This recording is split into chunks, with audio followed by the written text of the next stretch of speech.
From the Gospel of Matthew. After the Sabbath, as the first day of the week was dawning, Mary Magdalene and the other Mary went to see the tomb. This ends the reading of our lessons for this Sunday morning, this bright Easter morning. God is speaking to us through these words. When God speaks, those words are always true. We can always trust them. Would you pray with me, please? May the words that I speak and the meditations of all our hearts be acceptable in your sight, O Lord, our rock and our Redeemer. Amen.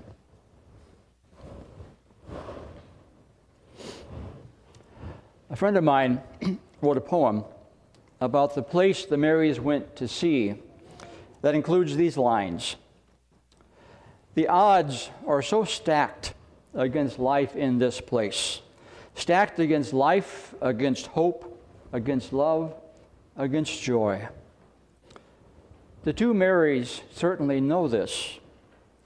They stumble in the pre-dawn darkness to the place where Jesus lay, not because they have hope. They don't. Hope was shredded the Friday before. And they don't expect their love to be acknowledged. Love died. Love was buried 3 days earlier and now lies lifeless behind the immovable stone that is guarded by the power of Rome. Life itself, the life they had seen in Jesus, life imbued with meaning and purpose, life expressed in the kind word, the healing touch, the love made flesh, that life is gone. Life, hope, love have all become impossible, are all forever beyond their reach.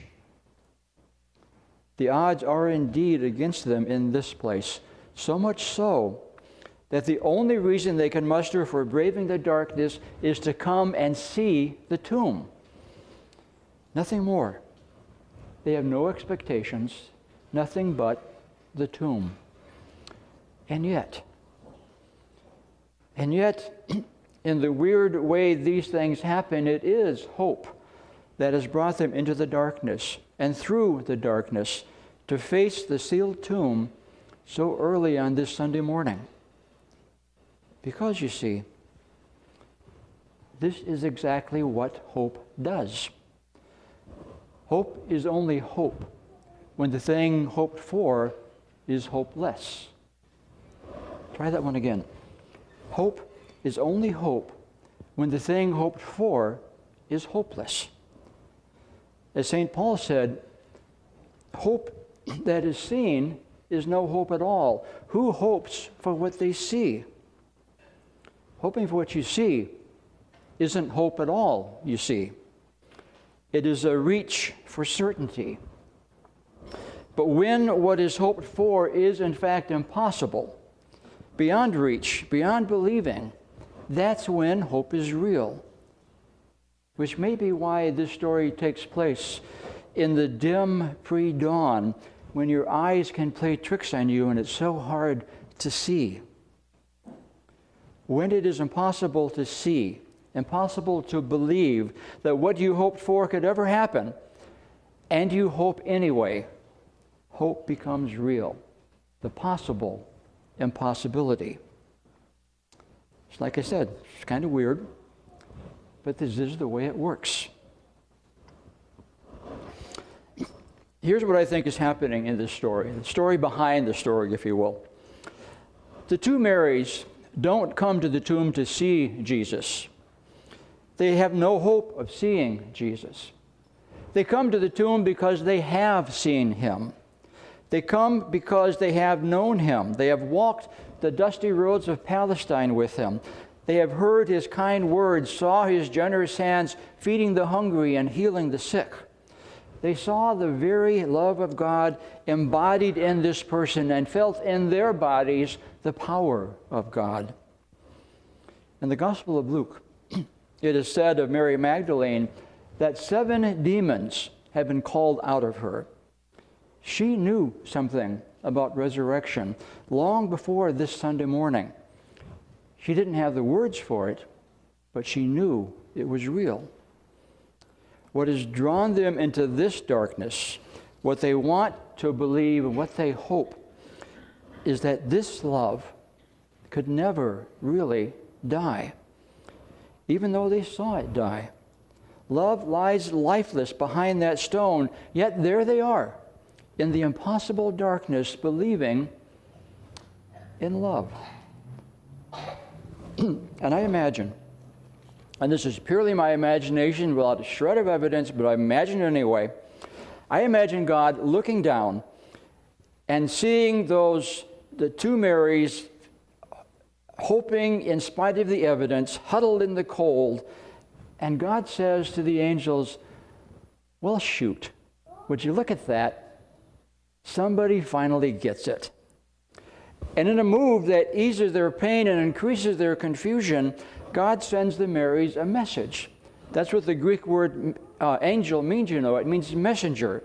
God sends a messenger, and as my poet friend wrote, the stone that should not have rolled away does. And in the light, the two Marys were sure had gone out. That light shines to fill the darkest space, to fill this moment with all that is good, all that could ever be, and more. Love died, the angel says. You were right about that. Crucified, dead, and buried. But come and see. He is not here. He is not here anymore. Love has risen. He has risen. Mary Magdalene and the other Mary brave the cold, hopeless dark of that Sunday morning, and to their surprise, they find themselves at Easter. And as it turns out, the way to Easter, the way to new life, is always through the darkness. Because light can only shine in darkness. Because faith is always married to doubt. Because hope is born in hopelessness. And so death gives way to life. This is the only way. Having once seen Jesus, they couldn't unsee him. And having once been loved, their hope was that they would never be unloved. That was their hope. The half-light of Easter morning simply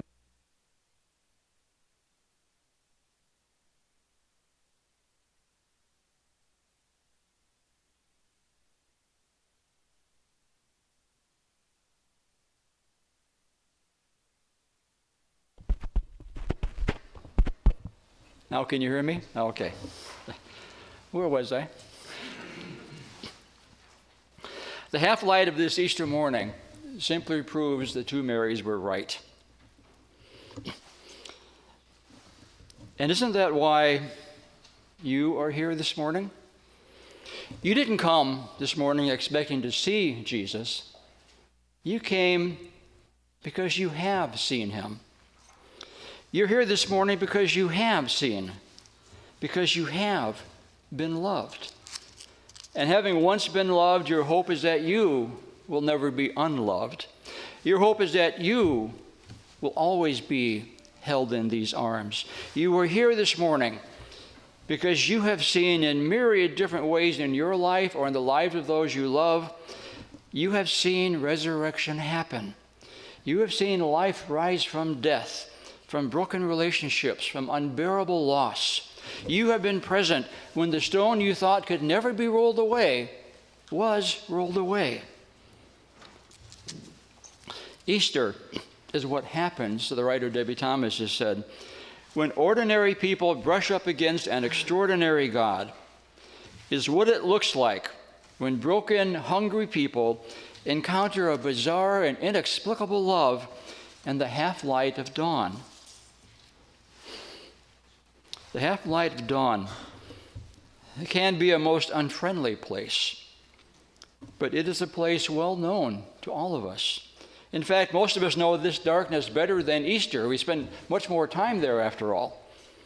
And often, our darkness seems to us as powerful and deep and eternal and eternally sealed as the tomb that encased Jesus' body, the tomb the Marys came to see. And from our side, it may in fact be that impenetrable. So it is important to say here that Easter is not the denial of that darkness.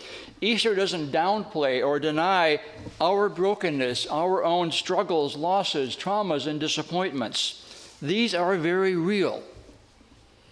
And remember,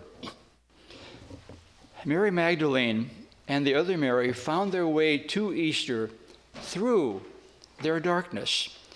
It was the only way to get there. They would never have been present to the resurrection had they not first stepped in to that dark dawn of the first Easter day. But even that's not the whole story, is it? The rest of the story and the message of Easter is what the angel comes to tell the Marys and us, that the darkness can't last forever. That love rises from whatever tomb attempts to hold it down, that our brokenness can be repaired, or if not repaired, at the very least, we can know that we are loved in our brokenness. This is the message of Easter, that hope, held in spite of the darkness that makes hope so hard to see, that hope and not darkness is what is finally real. The message of Easter is that, yes, indeed, you are loved, impossibly loved, beyond your faith or lack of faith, beyond your hope or your lack of hope. You are loved in the midst of your weakness and in the depths of your brokenness. You are loved through losses and disappointments by a love that cannot be contained in any tomb or dimmed by any shroud or constrained by any power, including what you thought was the almighty power of your own darkness. As the old gospel song has it, ain't no grave going to hold your body down. Love never ends, St. Paul wrote, and love always wins, always. Come and see the place where he lay, where he used to be but is no more. Ain't no grave could hold him down. Ain't no grave going to hold you down either. Not today, not tomorrow, not ever. Because Easter has come and love is risen. As my poet friend said, now this day, this moment, this one is filled with all that is good. And in spite of everything we expected and beyond anything we deserve, it is filled with all that is needed, all that could ever be, and more. In other words, Christ is risen. He is risen indeed. Happy Easter, everybody. Our last hymn this morning is number 433,